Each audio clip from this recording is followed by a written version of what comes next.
Good afternoon. It is my pleasure today to talk about what we're doing within the framework of our biggest and most strategic project.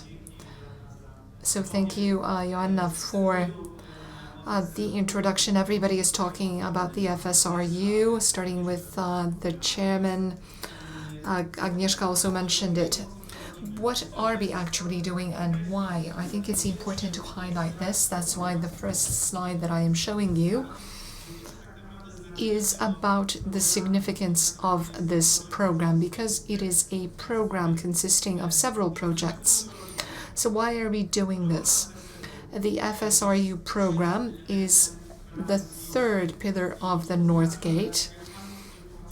That means that when you look at a map of the Poland's national transmission system, we have two big entry points.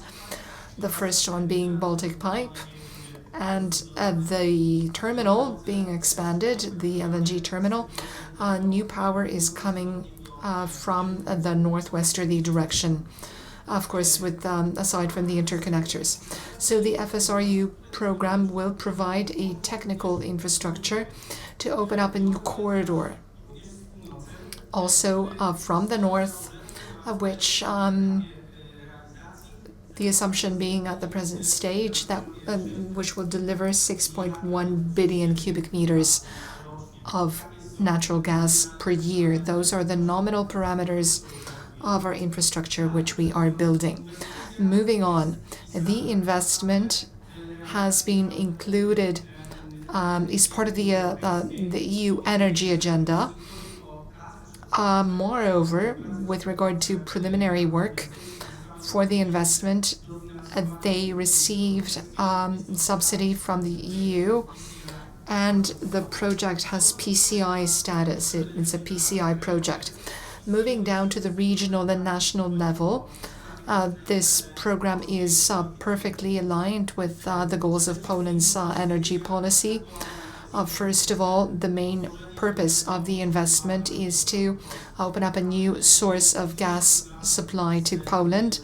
We are already getting LNG from a variety of markets, like Norway, the US, Qatar, but there are also deliveries from Trinidad and Tobago, for instance. So here we will have the same possibilities, the same capacity that we already have when it comes to the LNG terminal in Świnoujście. As for the critical nature of this infrastructure, it must be kept in mind that the new terminal, the FSRU, will be a piece of critical infrastructure, also from the standpoint of the EU. Therefore, within the framework of the EU's policy, we have obtained financing within the framework of the Repower EU program for the onshore part of this program. As regards the component projects of our program,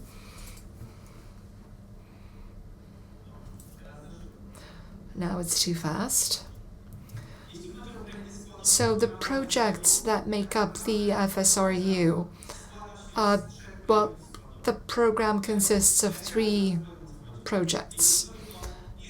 There are four on the screen, but I'll explain this in a moment. So the first project involves designing and building a new regasification unit, an FSRU, floating storage regasification unit, which is going to be the heart of a new installation. This is also where LNG will be stored in process and then transmitted to technological pipelines responsible for regasification and then sent to transmission manifolds. As for the offshore project, which I am heading, it's going to connect the FSRU to the national transmission system on land.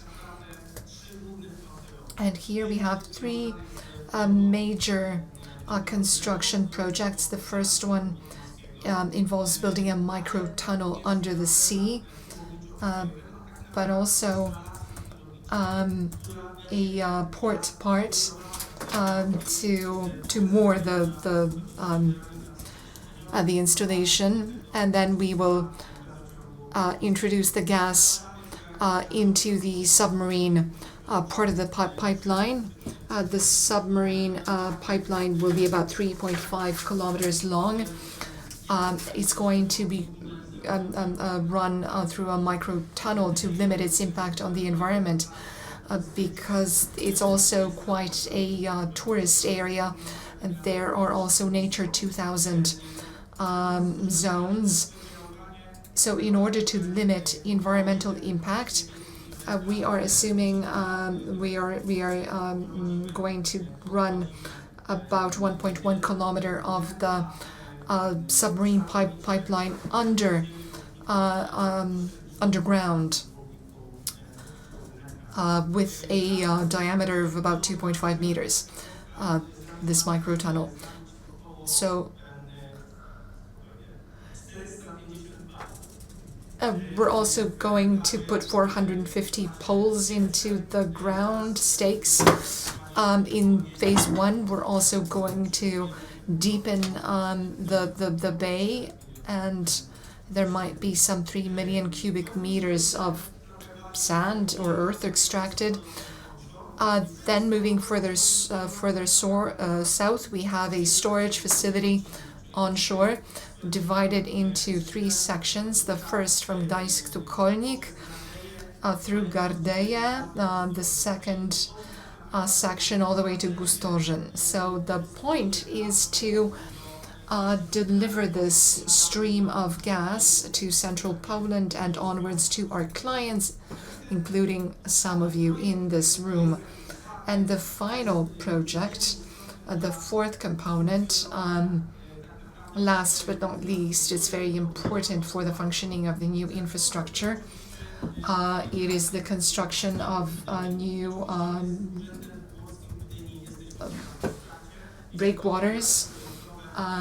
We are working with the Pomeranian Voivodeship office. We're also going to have a joint interface at the future construction site.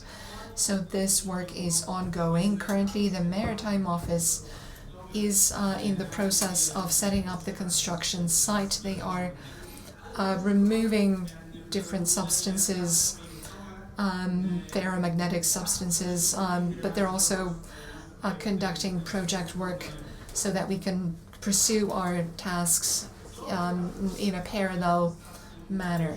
So what has been going on over the past 6 months? So recently we've seen intense work on the part of the whole project team. Every part project has a dedicated team, including the top specialists from GAZ-SYSTEM. This has allowed us to achieve quite a lot of success recently, and I think it's the right place and time to boast of those. Well, first of all, in April we completed a first stage. We signed an agreement with Mitsui Oscar Lines. We have also started the procedure for obtaining permits for the offshore project. So here it says that in February we received an environmental decision, then a location decision, but also a maritime permit for the offshore part of the project. And in the last 2 weeks we were able to apply for a permit, a construction permit, including all the required documentation, and I think that process is essential to proceed to building the offshore part. As for the onshore phase, here the teams have been working intensely as well. We have recently been able to sign agreements for the provision of pipeline elements and shipping elements, and to appoint an investor, a supervisory investor for all the projects. With regard to our plans, here is a timeline, which is also going to be sent to you so that you know what happens in every phase. But the most important events coming up is the signing of an agreement with the offshore contractor and obtaining a construction permit for the offshore section. Next year in Q1 2025, we would like to finalize the agreement with EPC Offshore. It's going to be a design and build kind of project. With regard to the construction process as such, most of the work will be done offshore in 26. However, we would like our newly appointed offshore contractor to start some hydrotechnical work next year, including the deepening of the area. Also in 2026, and we're assuming that it's going to be a year of intense construction work on all fronts. And in the shipyard, to construct the unit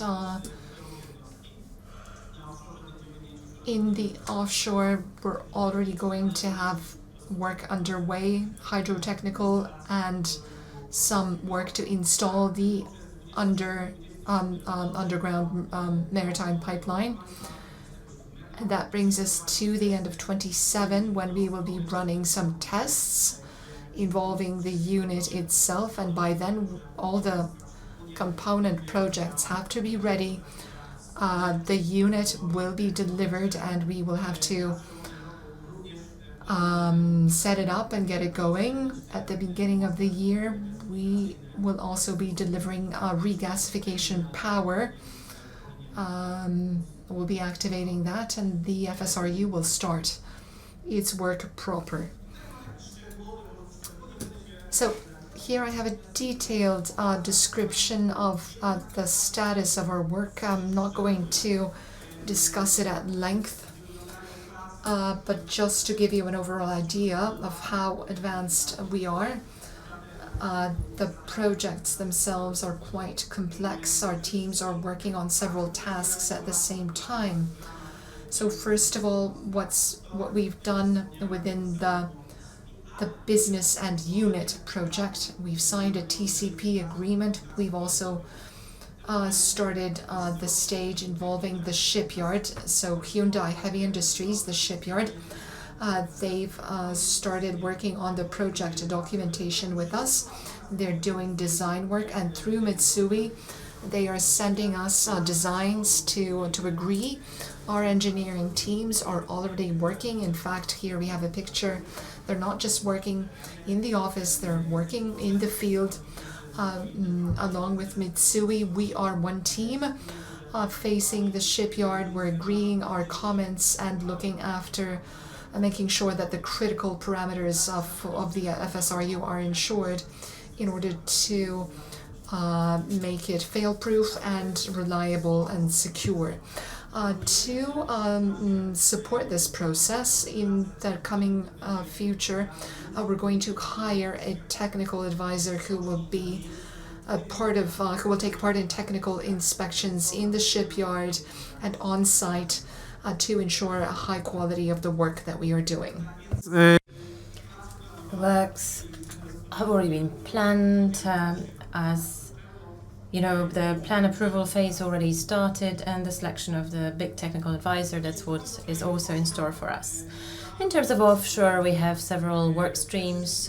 First of all, design. As for this year in June, we completed the front-end engineering design, the FEED. We completed it together with Ramboll Denmark company. Recently, we also prepared and finalized the construction project. officially it is finalized, unlike what you read in the slide. As for administrative decisions, I have already mentioned that topic. We are waiting for the construction permit to be issued by the provincial authority. It is of utmost importance for us as it will be transferred to the contractor so that the contractor can start the works in an uninterrupted manner. Currently, we are also in the phase of selecting the contractor in the design and build formula for the entire investment. As you can see, the scope is pretty large. The proceedings are complex. There are several phases to that, and the current status is that we have a short list of entities with whom we would like to continue our discussions. The entities have prepared the basis for submitting their initial documentation, and then beginning of February, end of January next year, we would like to sign the contract with a selected contractor. Of course, the investment that is based on FIDIC and the design and build formula would not have been possible had it not been for good supervision. That's why we have a separate work stream to select a contract engineer. Right now we are after the RFI phase, and soon we will be starting our works related to purchasing and procurement. So the works are planned, and in the coming weeks we should get the construction permit and sign the contracts with EPC and contract engineer. And since this is an offshore investment, we will need a range of advisors and an inspector. For instance, for navigation security, who will inspect all the units participating in the project. As for the third component, i.e. gas pipelines on shore, we are about to start preparatory work on site. At the turn of December and January, we would like to cut out the trees in the area. At the beginning of November, we would like to officially announce the contractor for the construction works in all three sections. What we have managed to do so far is to select and sign contracts with two companies for complex investor supervision services. And basically, that's my last slide. Of course, should you have any questions, I will be more than happy to talk to you and share information. Thank you for your attention. Thank you.